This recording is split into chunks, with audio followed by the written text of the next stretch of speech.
ذکر رضا کو کر دیا عالم پہ آشکار، یہ تیرا اونچا کام ہے الیاس قادری۔ اس میں کوئی شک نہیں کہ گانے بازے بجانا گناہ و حرام اور جہنم میں لے جانے والا کام ہے۔ اگر دوسرے سن رہے ہیں تو بجانے والے پر بجانے کے گناہ کے ساتھ ساتھ سارے سننے والوں کا بھی گناہ۔ مثلا ہوٹل، پان کی دکان یا بس میں گانے بج رہے ہیں اور 50 افراد سن رہے ہیں تو سارے سننے والوں کو اپنا اپنا گناہ تو ہو ہی رہا ہے، مگر بجانے والے کو خود اپنے گناہ کے ساتھ ساتھ مزید 50 افراد کے سننے کا بھی گناہ مل رہا ہے۔ جو لوگ میوزک سینٹر یا ویڈیو سینٹر چلا رہے ہیں وہ صرف ایک گانے کی کیسٹ ہی کے بارے میں غور فرما لیں کہ نہ جانے کتنے لوگ کتنی بار اس کو سنیں گے۔ اللہ کے محبوب دانے غیوب صلی اللہ تعالی علیہ وآلہ وسلم نے فرمایا، مجھے ڈھول اور بانسری توڑنے کا حکم دیا گیا ہے، اور افسوس، 100 کروڑ افسوس، آج اہل اسلام اپنے آپ کو شہنشاہ خیر الانام صلی اللہ تعالی علیہ وآلہ وسلم کے غلام بلکہ عشاق بے دام کہلانے کے باوجود گلی گلی میوزک سینٹر کھولے، بلکہ اپنے گھر ہی کو میوزک سینٹر بنائے ہوئے ہیں۔ ہائے مسلمانوں کی بربادی! ہر طرف فلموں، ڈراموں اور گانے بازوں کی جمع چوکڑی ہے، اور مسلمان کا بچہ بچہ موسیقی کی دھنوں پر بدمست ہوا جا رہا ہے۔ تو کہیں ایسا نہ ہو کہ ہم بھی فلمیں ڈرامے دیکھ رہے ہوں، گانے باجے سن رہے ہوں اور اسی حال میں موت آ پہنچے اور معاذ اللہ گانے گنگناتے ہوئے، میوزک کی دھن پر جھومتے ہوئے کہیں ہماری روح بدن سے جدا نہ ہو جائے۔ لیکن جو خوش نصیب ذکر خدا مصطفیٰ کرنے کے خوگر ہوتے ان کا پھر ذکر مصطفیٰ میں دم نکلتا ہے۔ یہ ہند کا ایک بڑا پیارا اور ایمان افروز واقعہ سنا گیا ہے، بلکہ دیکھا گیا ہے۔ ہند میں ایک جگہ اس طرح ذکر مصطفیٰ کی محفل سجی تھی اور حضرت مولانا قاری رضی اللہ علیہ رحمت اللہ ذکر مصطفیٰ کر رہے تھے، بیان فرما رہے تھے۔ بیان کرتے کرتے جب پورا اختتام بیان کا اینڈ آ رہا تھا، وما علینا الا البلاغ المبین کہا، اور یہ کہتے ہی ایک طرف کو ان کا سر ڈھلک گیا اور ان کی روح گویا ذکر خدا و مصطفیٰ کرتے کرتے پرواز کر گئی۔ اللہ اکبر! یا رسول اللہ! آئیے یہ منظر ہم بھی مدنی چینل پر دیکھتے ہیں۔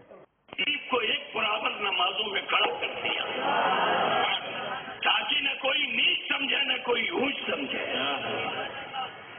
اگر ان اصولوں پر زندگی آپ کی ہے تو سبحان اللہ، اور اگر اس سے ہٹ کے ہے تو آپ بے خبر ہیں۔ اپنے علماء اور اپنے بزرگان دین کے قریب ہوئیے اور دین سنیے، دین سمجھیے، تاکہ دین پہ چلنے کی اللہ آپ کو توفیق دے۔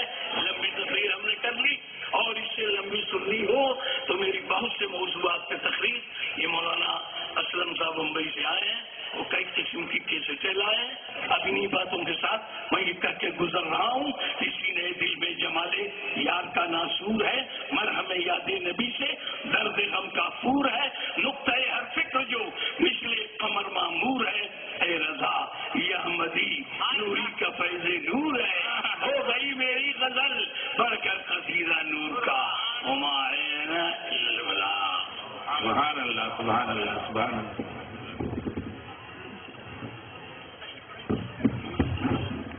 دیکھیے انہوں نے اپنا پسینہ پوچھا، اس پر مجھے حدیث شریف یاد آ گئی تھی جب میں نے یہ کلپ دیکھا کہ حدیث پاک میں ہے کہ مومن پیشانی کے پسینے سے مرتا ہے۔ اب ان کو پتا نہیں تھا کہ میرے یہ آخری الفاظ ہے۔ آپ نے دیکھا بالکل بے تکلفی کے ساتھ ہی اپنے حسب معمول بیان فرما رہے تھے۔ وما علینا الا البلاغ میں معمولی سی لڑکھڑاہٹ محسوس ہوئی ہے، لیکن ان کو نہیں پتا ہوگا نا کہ یہ کیوں ہو رہا ہے، نہ حاضرین کو پتا چلا، اور ایک دم ان کا سر جھلک گیا اور روح کفض انصوری سے پرواز کر گئی۔ لیکن آخری الفاظ ان کے قرآنی آیت کے وما علینا الا البلاغ، یہ حضور مفتی اعظم ہند مولانا مصطفیٰ رضا خان علیہ رحمت الرحمان کے مرید ہیں، اپنے دعوت اسلامی سے محبت کرتے تھے اور بمبئی کے فیضان مدینہ کا انہوں نے دورہ بھی فرمایا تھا. یہ سب دیکھ لیں کہ سنی دنیا سے کس شان سے جاتا ہے. سبحان اللہ. مدنی کسوٹی سبحان اللہ.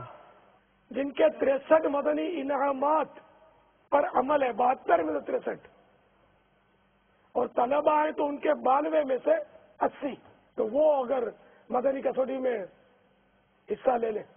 کیا وہ مرد ہیں؟ نعم. کیا وہ غوث پاک رضی اللہ تعالیٰ عنہ کے زمانے سے پہلے کے؟ نعم. کیا وہ قرون ثلاثہ میں سے ہیں؟ نعم. پیارے بابا جان، کیا وہ تصوف کے حوالے سے مشہور ہیں؟ لا. کیا وہ ایسے صحابی ہیں جنہوں نے کسی جنگ میں شرکت فرمائی ہو؟ نعم. یہ 12 ماہ سفر کر چکے ہیں، 26 ماہ کا فرض علوم کورس بھی کر رہے ہیں. چلیے آپ ارشاد فرمائیں. حضرت سیدنا ابو عبیدہ بن جراح رضی اللہ تعالیٰ عنہ. جواب درست ہے. فکر رضا کو کر دیا عالم پہ آشکار، یہ تیرا اونچا کام ہے الیاس قادری.